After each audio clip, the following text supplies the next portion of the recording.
Vu que vous ennuyez, je vous fais le spectacle pour vous faire le pitch. Pour vous expliquer simplement, nous sommes en 2025, la magie existe et ça se passe à Bordeaux.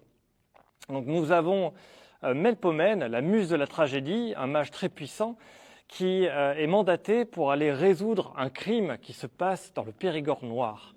Et il envoie son apprenti à sa place parce que tout simplement il a autre chose à faire, il est bien trop puissant pour ça. Et donc, ça raconte l'histoire de cet apprenti qui va essayer de résoudre des intrigues magiques où un mage extrêmement puissant a disparu. Et je vous laisse découvrir la suite. Dans cet univers, il y a des choses un peu particulières. C'est que la magie, c'est l'éclat qu'on peut trouver dans des objets magiques ou des lieux. Et on peut s'en emparer pour essayer de lancer des sortilèges. Donc, les sorciers sont des utilisateurs d'objets magiques.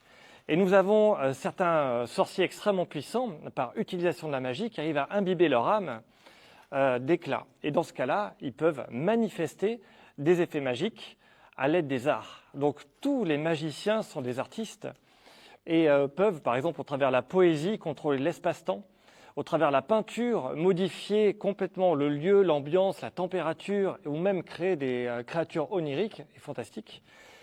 Et nous avons aussi la musique, par exemple.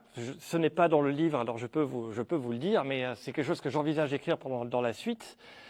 Un groupe de musique peut contrôler l'esprit des gens s'ils ont avec eux un mage à l'intérieur, un manipulateur d'éclat. Donc voilà, une histoire d'enquête qui sur un tome assez rapide, qui est écrit de manière espacée, à la manière d'une pièce de théâtre, pour que les gens dyslexiques ou dysorthographiques puissent se lire facilement. Et c'est le début d'une grande saga, la saga d'Alcy, qui est un apprenti dramaturge, donc qui est dans la posture et la mise en scène. Voilà, c'était mon livre. Vous pouvez le retrouver chez Liré, juste vous avez un stand ici. Vous avez aussi le magasin qui se trouve à Bordeaux, que vous connaissez tous, votre magasin préféré.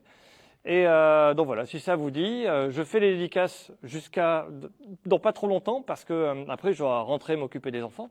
Mais promis, je viens demain vous pitcher à nouveau ce livre-là, ainsi que le livre 2 qui sera présent, et ainsi qu'un jeu dans l'univers des animaux fantastiques, qui est en exclusivité chez les Liré à partir du mois de décembre. Donc voilà, j'espère que vous serez au rendez-vous. Je vous remercie.